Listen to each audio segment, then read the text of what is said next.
Meus irmãos, hoje nós vamos refletir sobre um tema que tem sido muito pertinente e que eu tenho feito menção algumas vezes aqui para os irmãos. Por isso, nós vamos nos deter um pouco mais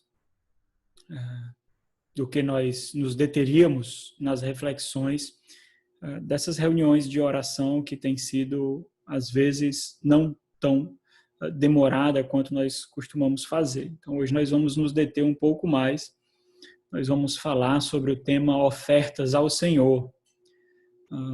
Esse caráter indefinido do tema, né, que não categoriza quem são essas ofertas ou o que são essas ofertas, é proposital mesmo, para nós trafegarmos aí pelas Sagradas Escrituras e entender o que ela aborda em todos os aspectos, seja daquilo que nós somos, daquilo que nós temos e também daquilo que nós fazemos como ofertas ao Senhor.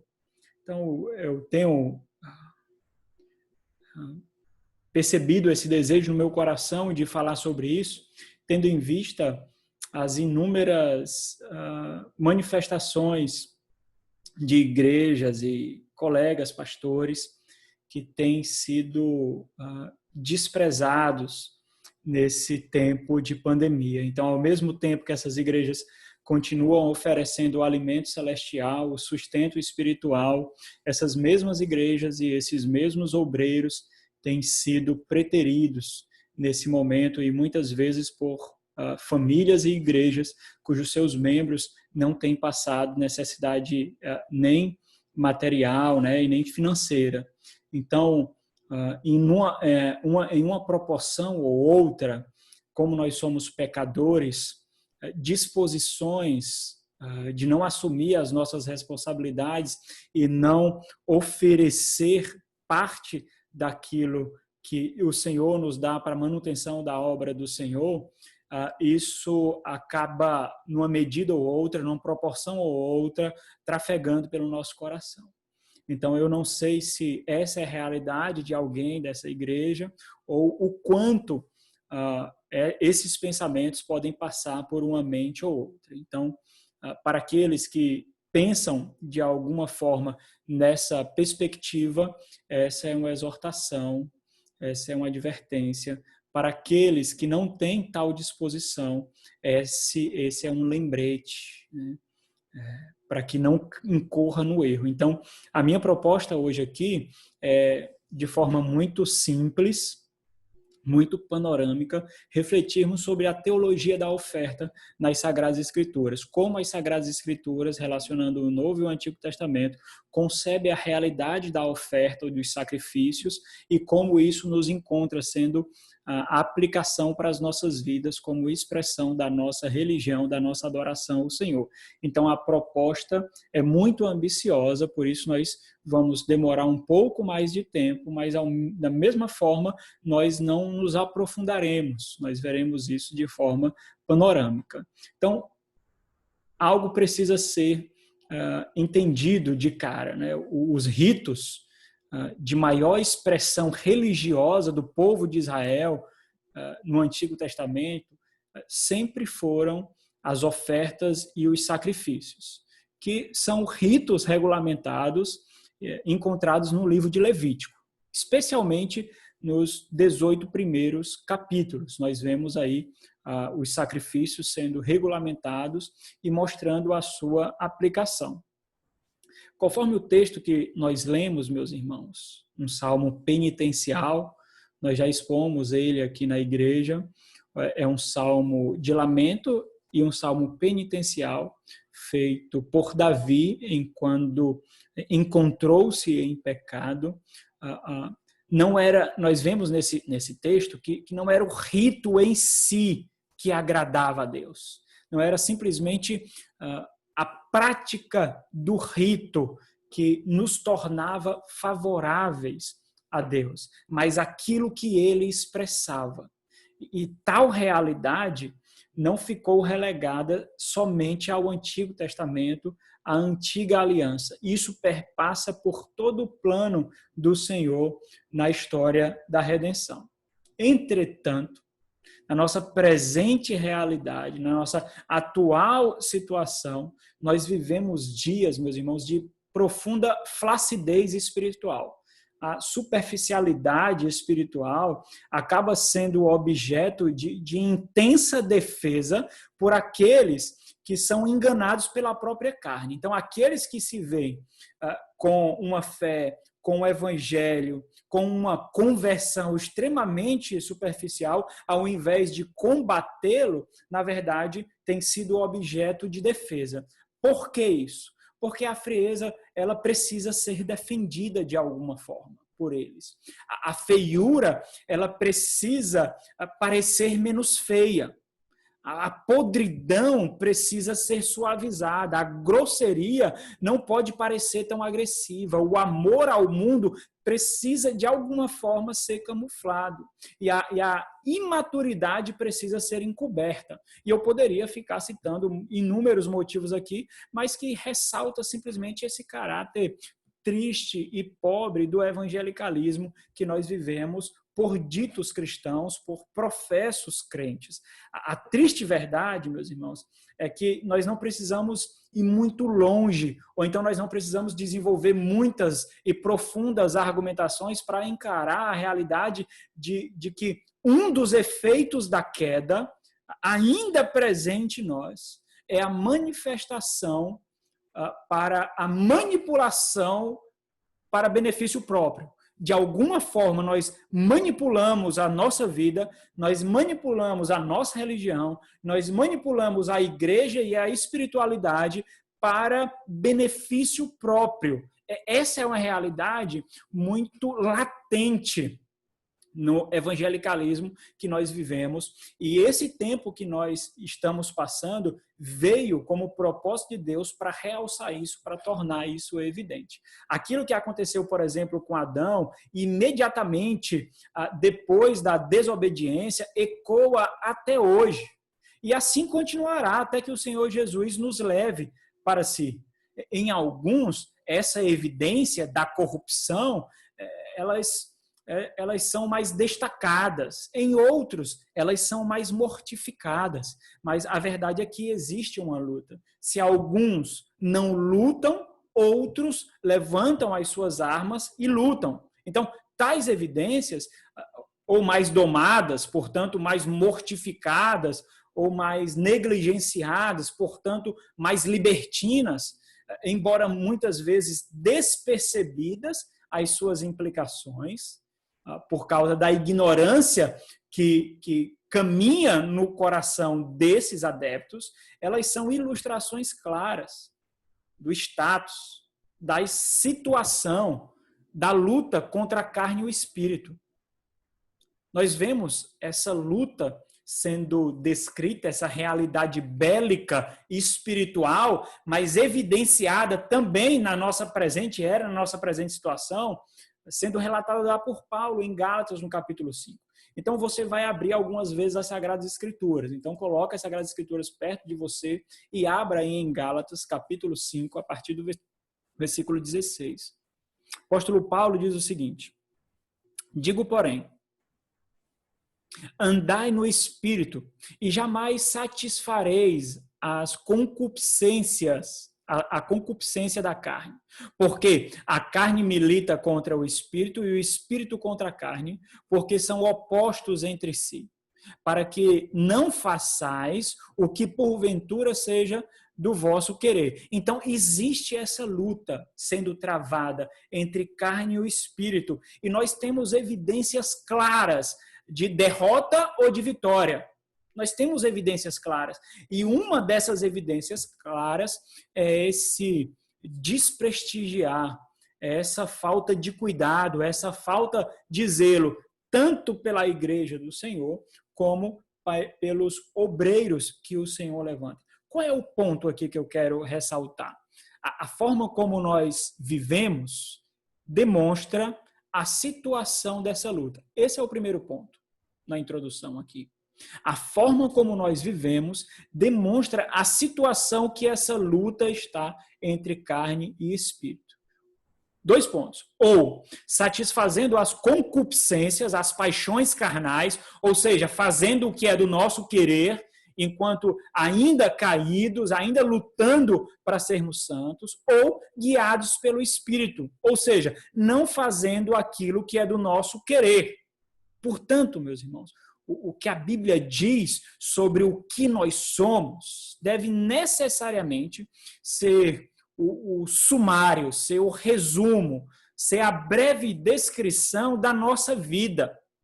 O que a Bíblia diz o que nós somos? Se nós somos cristãos, nós devemos ser oferecidos, nós não devemos ser oferecidos a nós mesmos. Nem a nossa vida ser oferecida a nós mesmos. Nem nada que nós temos ou fazemos deve ser oferecido a nós mesmos. Porque nós somos sacrifícios a alguém que ultrapassa o nosso ser. Abra no capítulo 2 de Gálatas. Essa foi a convicção do apóstolo Paulo quando se deparou com a luz que vem unicamente de Cristo Jesus, o nosso Senhor. Paulo, em Gálatas capítulo 2, a partir do versículo 19, ele diz o seguinte, e esse deve ser a nossa conclusão, esse deve ser o nosso raciocínio, se nós somos de fato cristãos. Paulo diz o seguinte, porque eu, mediante a própria lei, morri para a lei, a fim de viver para Deus. Estou crucificado com Cristo, logo o raciocínio lógico diante de tal constatação é que já não sou eu quem vive, mas Cristo vive em mim. E esse viver que agora tenho na carne aqui representa esse corpo, essa presente realidade, esse viver que agora eu tenho na carne, vivo pela fé no Filho de Deus, que me amou e a si mesmo se entregou por mim. Então, nós somos sacrifícios, mas nós não somos sacrifícios para nós mesmos. Nós somos sacrifícios para Cristo. Nós somos ofertas para o nosso Senhor. Se nós somos cristãos mesmo, portanto, toda a nossa vida e o que fazemos é uma oferta ao Senhor. Nós percebemos isso em vários textos das Sagradas Escrituras, especialmente no Antigo Testamento. É interessante como nós vemos esses textos mostrando a plenitude do significado, da realidade do que eram os sacrifícios no Antigo Testamento, sendo revelados, portanto, no Novo Testamento, porque mostra a plenitude daquilo que era planejado por Deus e revelado como sombra na Antiga Aliança, no Antigo Testamento, nos diversos ritos, nas diversas festividades, nos diversos sacrifícios. Quando nós vamos em Romanos, capítulo 12, abra Romanos, capítulo 12. Nós vemos isso muito claro, nós cantamos aqui. O apóstolo Paulo diz assim, rogo-vos, pois, irmãos, pelas misericórdias de Deus, que apresenteis, olha a linguagem de apresentação, de oferta, de sacrifício perante um altar, que apresenteis o vosso corpo por sacrifício vivo, santo e agradável a Deus, que é o vosso culto racional. O versículo 2, ele acompanha o apelo do versículo 1, mas nos dando ordens para não sermos seduzidos pelo mundo, mas sermos direcionados pela palavra de Deus. Quando ele diz, e não vos conformeis, essa palavra vos conformeis ou conformeis, ela está numa posição em que ela recebe a ação de alguma coisa. Então, seria mais ou menos assim, não vos deixeis ser conformados com este presente século. Esse século, ele tentará nos moldar, nos conformar à sua realidade. Ao invés disso, nós devemos ser transformados pela renovação da nossa mente, para que assim, e somente assim, nós possamos experimentar qual é a boa, agradável e perfeita vontade de Deus. Nós temos, por exemplo, Efésios, capítulo 5, no versículo 1, onde vemos mais ordens, mais uma vez, aquela linguagem de sacrifício no culto sendo remontado para a prática espiritual e religiosa do Antigo Testamento, é esboçada aqui por Paulo, quando ele diz, sede, pois, imitadores de Deus como filhos amados. e andar em amor, como também Cristo nos amou e se entregou a si mesmo por nós, como oferta. O nosso andar é um andar de oferta e sacrifício a Deus, porque fazendo isso, vivendo de tal forma, nós seremos como aroma suave e agradável ao Senhor. Nós vemos vários textos das Sagradas Escrituras no Novo Testamento mostrando essa realidade do que nós somos. Nós somos ofertas ao Senhor. Nós somos considerados a oferta do Senhor como manifestação da oferta de Cristo ao seu Pai.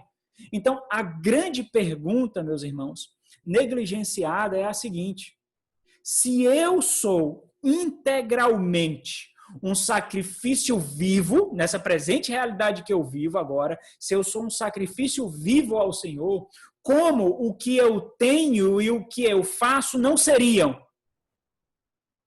Como nós conseguimos alcançar tão louca conclusão? Se alguém, meus irmãos, não conseguir alcançar a realidade da tolice da resposta que é dada geralmente a esse questionamento, nós beiraremos o absurdo. Somente alguém, meus irmãos, com algum tipo de esquizofrenia espiritual, ou seja, doente espiritualmente, ou seja, não cristão, seria capaz de responder, ou não seria capaz de responder algo tão evidente e tão claro. Porque as coisas do Espírito se discernem espiritualmente. Essa é a realidade da nossa existência. Se nós integralmente, o todo, somos ofertas ao Senhor, como o que eu tenho e o que eu faço não são? Será que isso não é uma evidência de que eu estou sendo subjugado por essa própria carne, ou de que eu estou me conformando à presente era, ao presente século, a esse mundo? Portanto, meus irmãos, como nós encaramos essa presente situação que nós vivenciamos, especialmente, mas também qualquer outra, mostra como nós estamos na batalha e talvez, meus irmãos, evidencie quem nós somos. Então, como nós devemos encarar essa situação? Como nós devemos vivenciar a presente situação onde é requerido de nós uma exposição mais clara do nosso coração? A resposta é simples, não é? Como sacrifícios que nós somos. Não nossos, mas dele, do nosso Senhor. Abre em Romanos capítulo 10, versículo 9, aquele texto tão conhecido. Se com a tua boca confessares Jesus como Senhor e com o teu coração creres, observe como é interessante.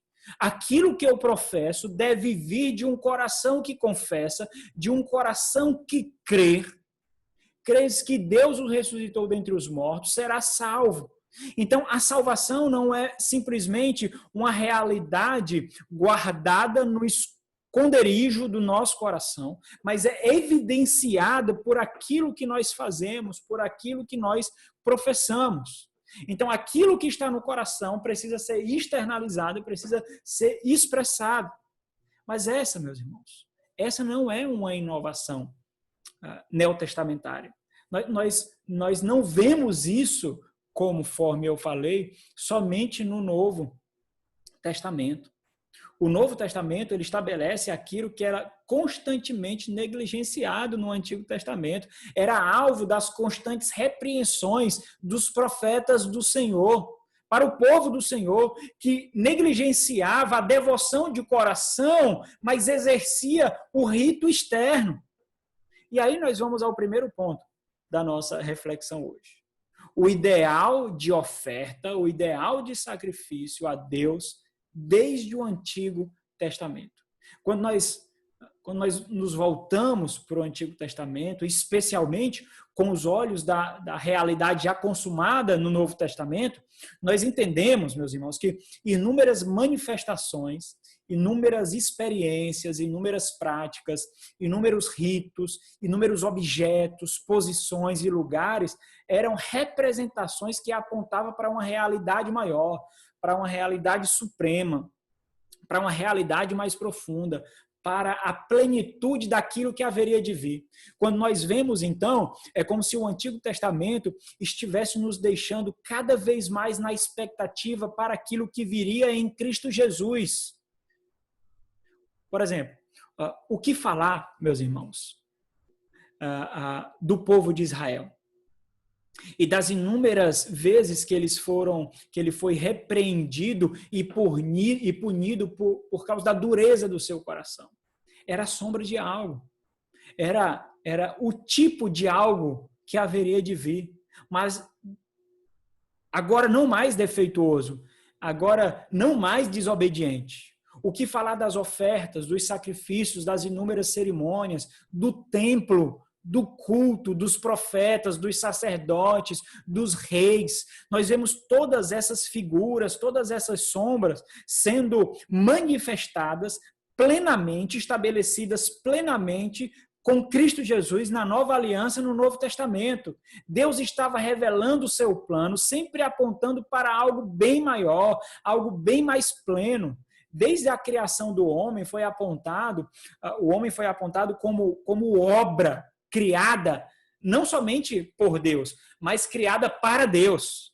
Quando nós vamos lá em Gênesis, capítulo 2, versículo 7, eu já fiz referência a esse texto para os irmãos algumas vezes, que fala da formação do homem. Quando Deus forma o homem do pó da terra, sopra fôlego em suas narinas e o homem passa a ser alma vivente. Naquele instante, Deus o criou e Deus também o direcionou para si. O homem passou a ser a criatura, passou a ser aquele que deseja Deus, que corre para Deus, que busca o Senhor. E é justamente por isso, por causa desse ideal, que o homem foi criado para ser uma plena oferta constante a Deus.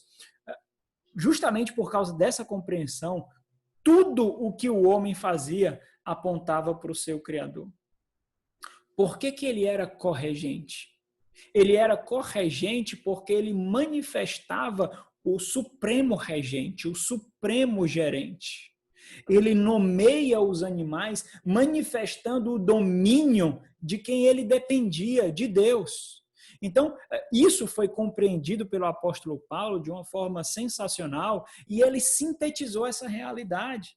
Quem não conhece 1 Coríntios, capítulo 10, versículo 31, quando Paulo diz, portanto, quer comais, quer bebais, ou façais outra coisa qualquer, fazei tudo para a glória de Deus, porque para isso nós fomos criados. Ou seja, o homem, ele não está preocupado agora enquanto nova criatura, enquanto aquele que compreende o ideal de Deus, porque lhe foi dado um novo coração em Cristo Jesus. O homem agora, o novo homem, ele não está preocupado com a sua vida. Ele está preocupado com a glória de Deus. E ele vive naquilo que ele é, aquilo que ele tem, aquilo que ele faz, para glorificar a Deus em todas as instâncias que Deus o confiou. O que é mais interessante, meus irmãos, é que somente depois desse pronunciamento, dessa exortação de Paulo, nós vemos o próprio apóstolo Paulo no versículo 1 do capítulo 11, dizendo, sede meus imitadores, como também eu sou de Cristo Jesus. É como se ele estivesse dizendo, eu que não busco a minha própria glória, mas a glória de Deus, que esse também é um tema da defesa de Paulo na primeira carta aos Coríntios, que também ele vai fazer referência na segunda carta aos Coríntios. Qual é o meu ponto, mais uma vez, para a gente entender os degraus que nós estamos subindo aqui?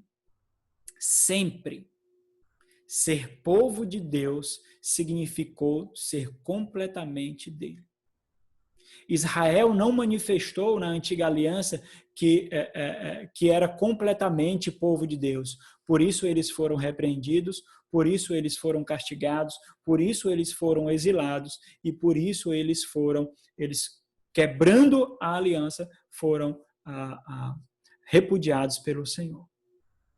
Sempre ser povo de Deus significou ser completamente dele. O ser e o fazer. Ter o coração achado nele. Ter a vida dedicada à expansão do seu reino, o reino da sua glória. Essa é a realidade de ser povo de Deus, de fazer parte dos santos, de ser geração eleita, de ser sacerdócio real, de ter exclusividade com o Senhor.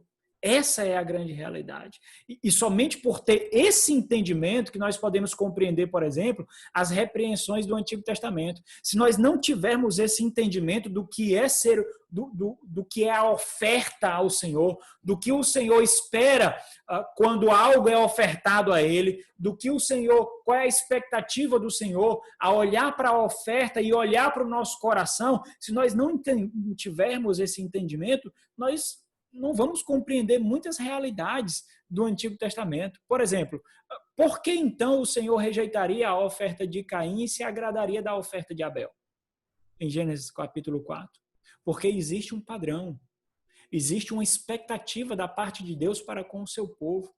Por que então o Senhor desprezaria as ofertas dos filhos de Eli, por exemplo? Por quê? E aqui existe algo muito interessante. Eu quero que vocês abram esse texto que faz referência o sacerdote, que também era juiz naquela época, Eli. 1 de Samuel, no capítulo 2. 1 de Samuel, no capítulo 2. Os filhos de Eli são completamente blasfemos, irreverentes, imorais, perversos, completamente negligentes quanto ao seu ofício sacerdotal. Completamente. Então a palavra do Senhor vem ao profeta Eli. E o que é interessante, meus irmãos, e aí eu já passo agora para... Eu já estou aqui dando uma introdução para o ponto que nós vamos desenvolver agora. De que Eli deveria oferecer os seus filhos como oferta agradável a Deus, conduzindo os seus filhos para um viver santo e irrepreensível, porque assim eles seriam ofertas agradáveis a Deus. 1 de Samuel, no capítulo 2, a partir do versículo 27, diz assim: Veio um homem de Deus a Eli e lhe disse: Assim diz o Senhor, não me manifestei na verdade à casa de teu pai, estando os israelitas ainda no Egito, na casa de Faraó. Eu o escolhi dentre todas as tribos de Israel para ser o meu sacerdote, para subir ao meu altar, para queimar o incenso e para trazer a estola sacerdotal perante mim, e dei à casa de teu pai todas as ofertas queimadas dos filhos de Israel. Observe o que ele está dizendo aqui, meus irmãos. Observe o que o Senhor está falando por intermédio de um homem de Deus. O Senhor não está dando informações novas. O Senhor está trazendo à memória aquilo que Eli negligenciou. E o texto vai deixar bem claro, eu vou chamar a atenção de vocês para isso daqui a pouco, que essa realidade ele já sabia. O ponto e o peso do juízo é porque ele negligenciou mesmo sabendo. Versículo 29 diz: Por que pisais os pés os meus sacrifícios? Olha que interessante, meus irmãos. E as minhas ofertas de manjares. Quem pisou não foi Eli, objetivamente. Literalmente, quem pisou foram os filhos de Eli. O Eli é responsabilizado pela imoralidade e a maldade dos filhos, como se ele mesmo estivesse pisado. Ele continua: Que ordenei, se me fizer...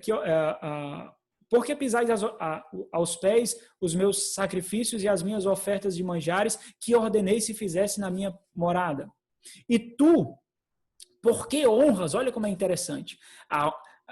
Ele tinha por honra os seus filhos em maior escala do que até mesmo o temor ao Senhor. E aqui ele mostra a grande pedra de tropeço para o fracasso paternal e piedoso de Eli.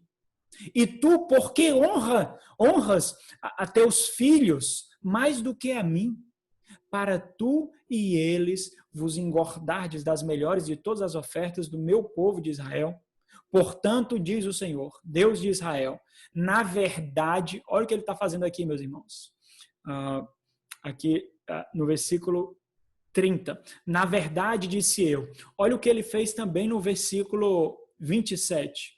Manifestei na verdade. Me manifestei na verdade tem ligação com essa expressão. Na verdade, disse eu. Essas expressões, quando ele usa na verdade, é para deixar claro que é uma realidade que ele já sabia, que ele já conhecia. Então, o ponto de que, se ele já conhecia, o fato que fica destacado agora é que, embora conhecesse, ele negligenciou completamente.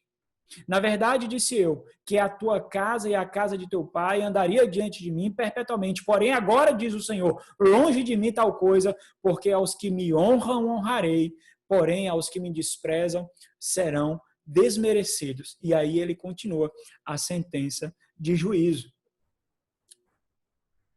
Não somente nós somos ofertas agradáveis a Deus, mas nós somos aqueles que oferecem ofertas a Deus. Olha como é interessante.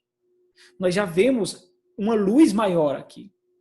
Não somente nós, mas aqueles com quem nós nos relacionamos mais próximos, também os nossos objetos e as nossas posses. Tudo isso tem sido englobado como ofertas ao Senhor. E nós somos aqueles no grande altar da vida, cuja vida e tudo que nós temos e somos, nós apresentamos diante de Deus.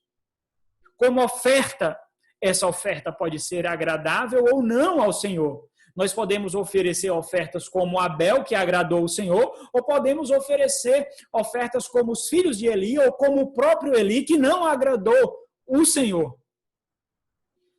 E é interessante, meus irmãos, como as Sagradas Escrituras, nessa teologia da oferta, ela coloca o trabalho, a família, os filhos, como ofertas oferecidas a Deus.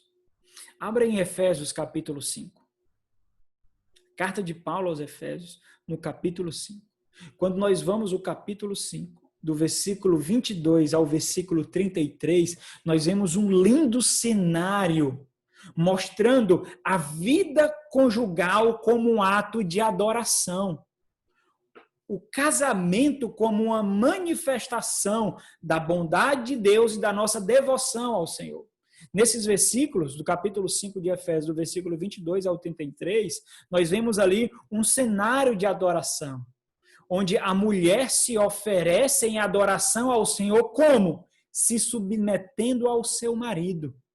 E o marido, por sua vez, adora o Senhor, amando a mulher através da santificação, santificando-a, através da purificação, purificando-a, para apresentá-la a Deus. Assim como o Senhor fará, imaculada, sem mancha ou ruga. Por quê? Porque Paulo usa essa linguagem?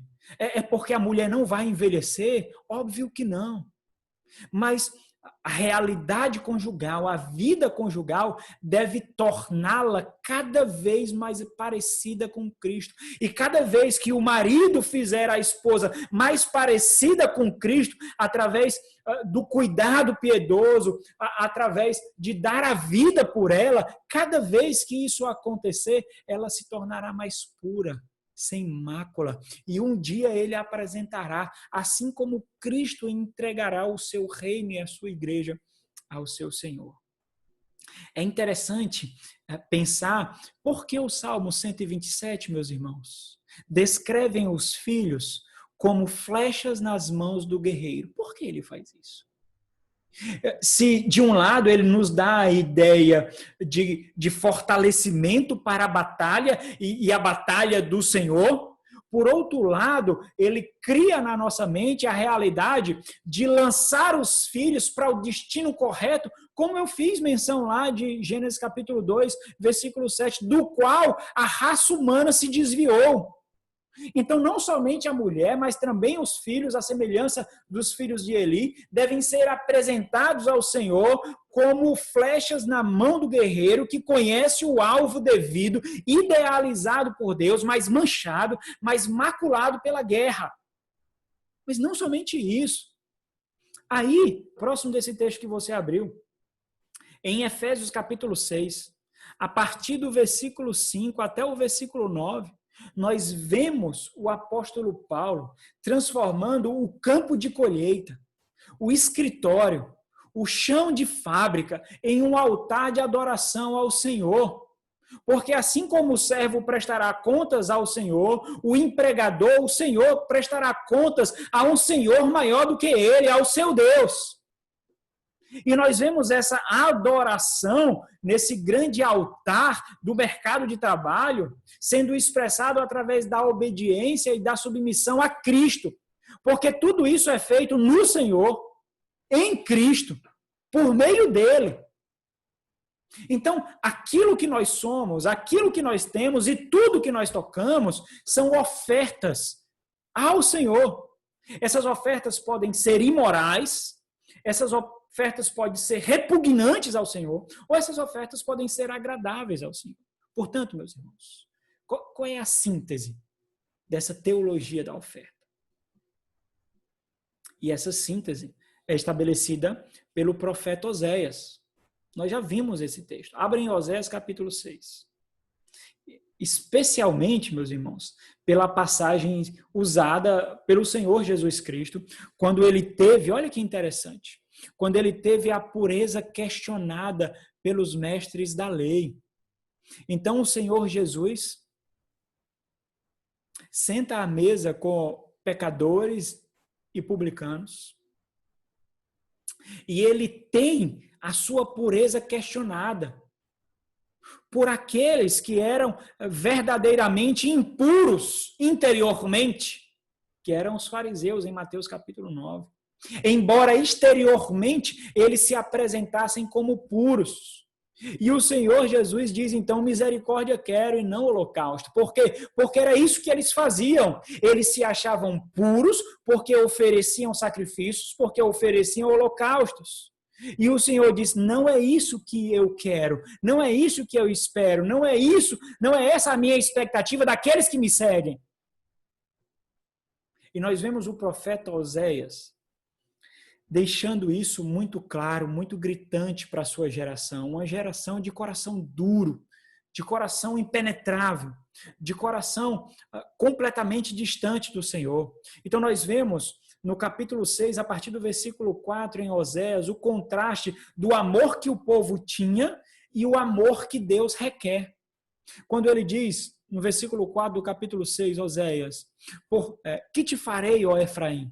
Que te farei, ó Judá? Nós já vimos que Efraim representa o reino do norte, Israel, e Judá representa o reino do sul, Jerusalém.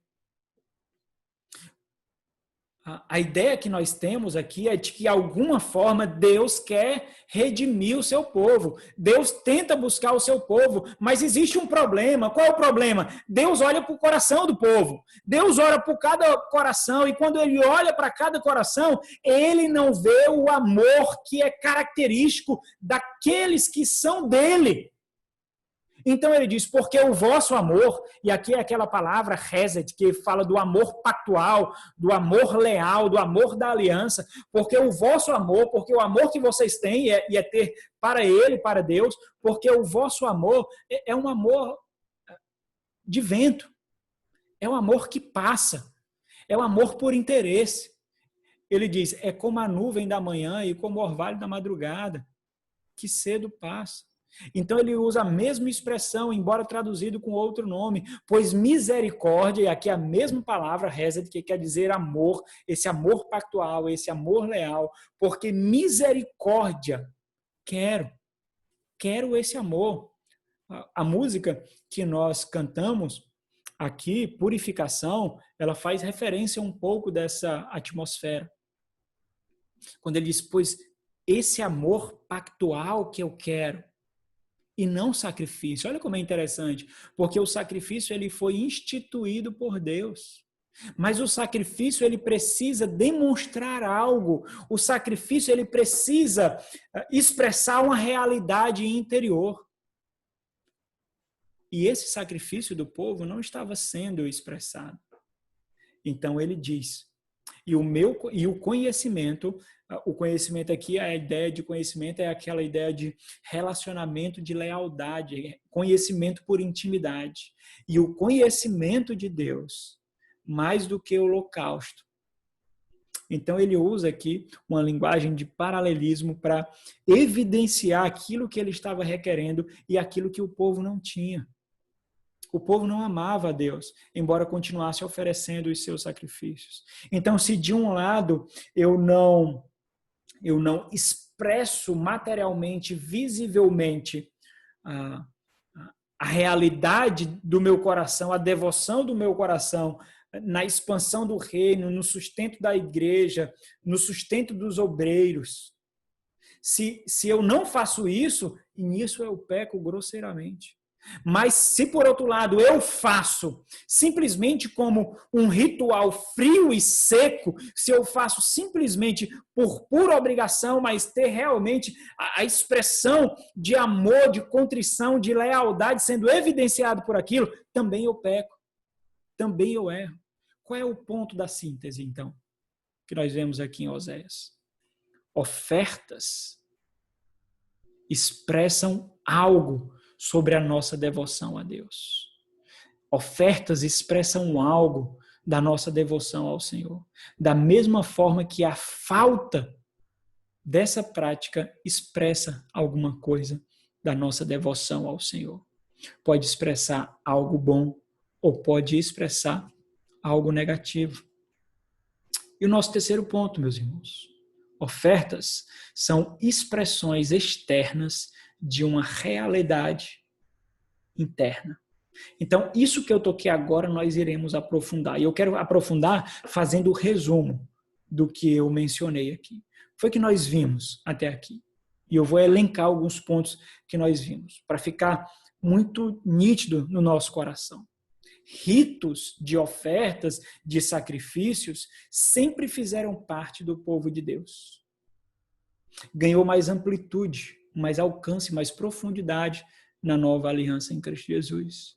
Mas sempre ofertas fizeram parte da devoção espiritual e religiosa do povo de Deus. O objetivo final dessas práticas religiosas sempre foram apontar para uma realidade mais profunda, mais plena, sobre o nosso relacionamento, ou o relacionamento do povo para com Deus. Terceiro ponto, a falta dessas manifestações evidenciam o status, a situação da luta travada entre a nossa carne e o Espírito Santo de Deus. Outro ponto, visto que como cristãos somos integralmente uma oferta ao Senhor, o que nós temos e fazemos não deve fugir a essa regra, não deve fugir a essa realidade, não deve destoar desse fato. Logo, não é estranho que a Bíblia descreva família, o relacionamento marital, o relacionamento com os filhos e a forma de criar os filhos como dirigidas ao Senhor num cenário de adoração.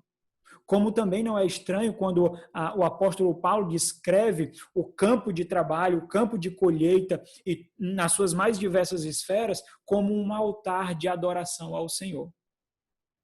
Portanto, meus irmãos, se nós somos ofertas ao Senhor, integralmente, tudo o que nós fazemos, tudo o que nós temos, a forma como nós administramos, são provas visíveis do nosso amor ao Deus ou do nosso amor ao mundo.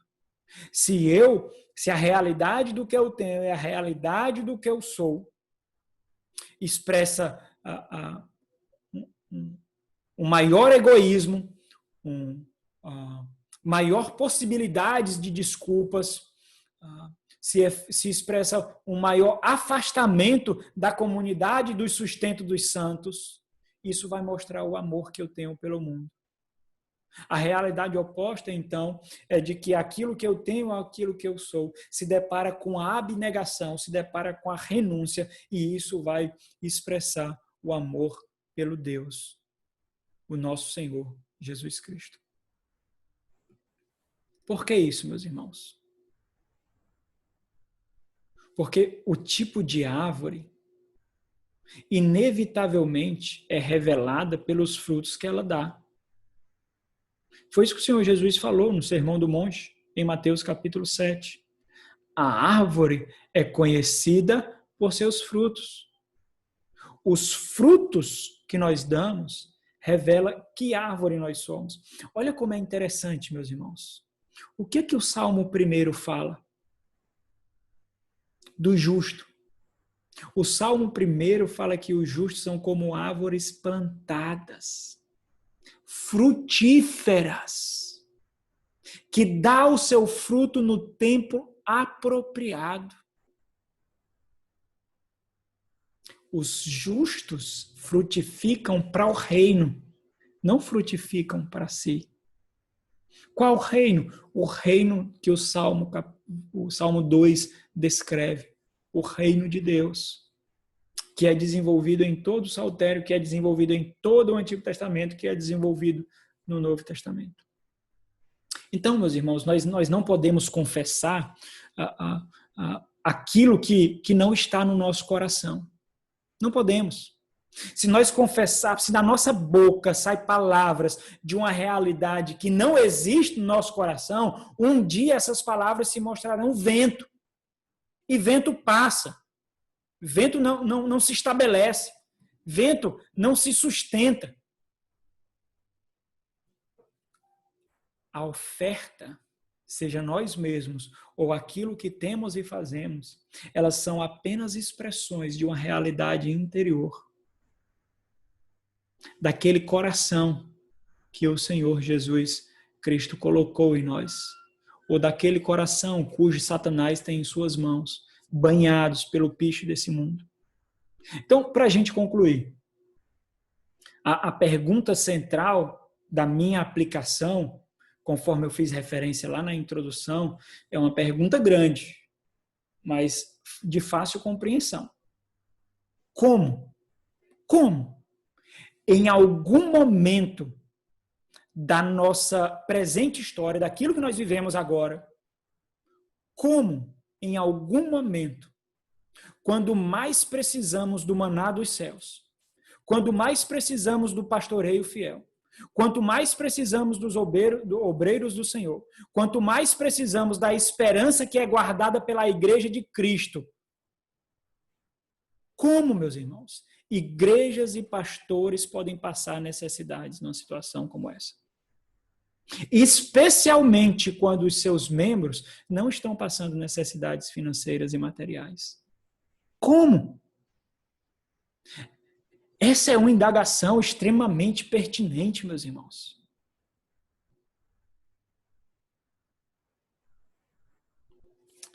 Será, meus irmãos, que pode o Senhor realizar na presente situação evidências mais claras de distinções entre os filhos das trevas e os filhos da luz? Será?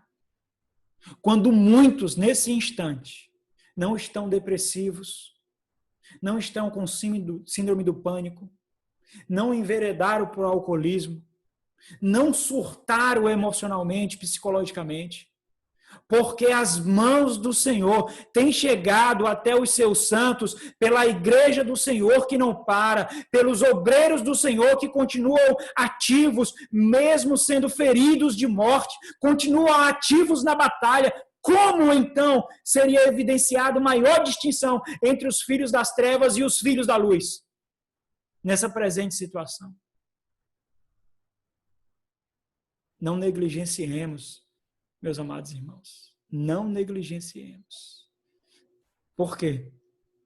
Desculpas frívolas, mesquinhas, emocionais, desculpas superficiais,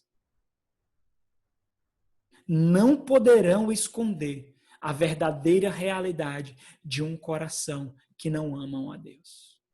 Quais são as desculpas, pastor? Olha, eu não sei como é que vai ser o dia de amanhã. Pode ser que amanhã eu perca o emprego, então estou fazendo um pezinho de meia aqui. Olha, eu não sei, mas fazia tempo que eu queria comprar isso, eu queria investir nisso. Então, Deus me abençoou com auxílio emergencial para eu poder fazer essa aquisição, para eu poder fazer essa compra. Olha, foi a bênção de Deus o auxílio emergencial, porque eu estava com uma dívida, negligência minha mesmo, porque eu não sou bom mordomo, eu não sei administrar, mas eu estava com uma dívida e aí Deus me abençoou, veio esse auxílio emergencial e então eu pude pagar a dívida. Glória a Deus! Eu poderia dar muitas desculpas aqui, meus irmãos. Eu poderia mesmo. Muitas mais, muitas, inúmeras desculpas. Mas essas desculpas, elas serão completamente desmanteladas no tribunal de Cristo. Filhos da iniquidade, obreiros do inferno, agentes do mundo. Jeremias, no capítulo 17, do versículo 10, ele diz: eu, o Senhor, esquadrinho o coração, eu provo os pensamentos, e isso para dar a cada um segundo o seu proceder, segundo o fruto de suas ações. Diz o profeta, boca de Deus. Porque a palavra de Deus é viva, diz o autor sagrado aos Hebreus. É viva e eficaz, e o contexto é de advertência. E mais cortante do que qualquer espada de dois gumes, e mais penetrante, e penetra até o ponto de dividir alma e espírito, a ideia de que aquilo que é indivisível, ela penetra e mostra a distinção. E aqui é uma linguagem hiperbólica para mostrar a profundidade da advertência do que ele quer falar. A ponto de dividir juntas e medulas, e apta para discernir os pensamentos e os propósitos do coração. Então, no versículo 13, ele diz, de Hebreus 4, e não há criatura que não seja manifesta na sua presença. Pelo contrário, todas as coisas estão descobertas e patentes aos olhos daquele a quem temos de prestar contas.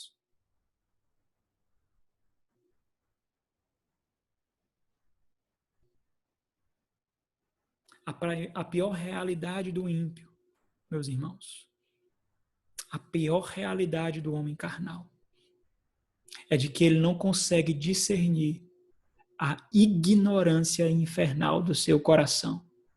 Ele não consegue. E isso é o próprio inferno para ele. Porque ele comete pecados terríveis sem ser alertado pelo Espírito que ele não tem.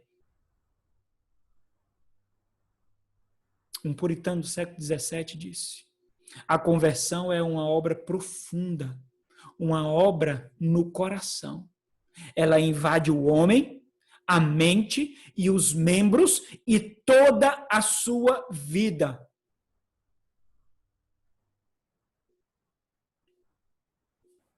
Como, meus irmãos? Então,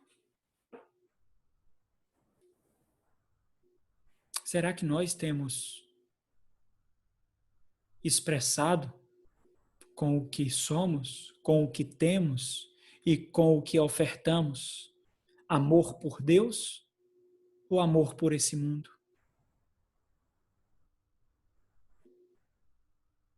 Que o Senhor nos livre, meus irmãos. Que o Senhor nos livre. Eu louvo a Deus pelos amados irmãos que há anos têm sustentado essa igreja. Mesmo diante das maiores dificuldades que nós já passamos. Recebam essas palavras com advertência, para que o seu coração não o engane. Para que a sua carne não lhe segue. E para que você não incorra no erro do filho da perdição. Vamos orar. Senhor, nosso Deus e Pai, o que nós podemos ofertar ao Senhor, Deus, de forma que te agrada? O que nós carregamos em nossas mãos que seja agradável ao Senhor? O que nós podemos tirar dos nossos bolsos? O que nós podemos ter no nosso lar? O que nós podemos dedicar com a nossa vida que seja agradável ao Senhor? Se não for, ó Deus, tudo isso manifestações da realidade de Cristo, habitando no nosso coração. Se não for realidade do homem interior que habita em nós. Ah, meu Deus, leva as nossas vidas nessa peregrinação tão árdua e dolorosa, Deus, onde somos constantemente, dia e noite, a cada segundo, enganados por nossa carne, enganados por esse mundo e todas as hostes infernais que tendem a nos cercar, ó Deus. Perdão, Deus. Nós pedimos perdão. Se alguma vez a avareza passou pelo nosso coração. Que o Senhor nos dê uma profunda realidade, ó Deus, de que tudo que nós temos, seja material, financeiro, nossa saúde, a nossa existência, deve servir aos propósitos do reino de Cristo. Tudo, Deus, tudo. Não permita que as desculpas mais tolas, infantis, infames, imorais façam morada na nossa mente, ó Deus. Não permitam com argumentos pseudo-intelectuais, com argumentos pseudo-espirituais, de que o Senhor quer o nosso coração, mas como, Senhor? Expressaremos que o nosso coração é teu, se aqueles que são levantados pelo Senhor não são sustentados por nós, ó Deus. Como? Se a igreja não avança, se a igreja passa necessidade, como, Senhor? Como, então, nós podemos dizer que o nosso coração ama o Senhor? Arranca do nosso caminho, da nossa vida, Deus, essas terríveis realidades, esses terríveis pensamentos. Se o Senhor, Deus, se agradar do que somos e que temos, que tudo seja colocado diante do teu altar, para a exaltação de Cristo, nosso Senhor. Amém.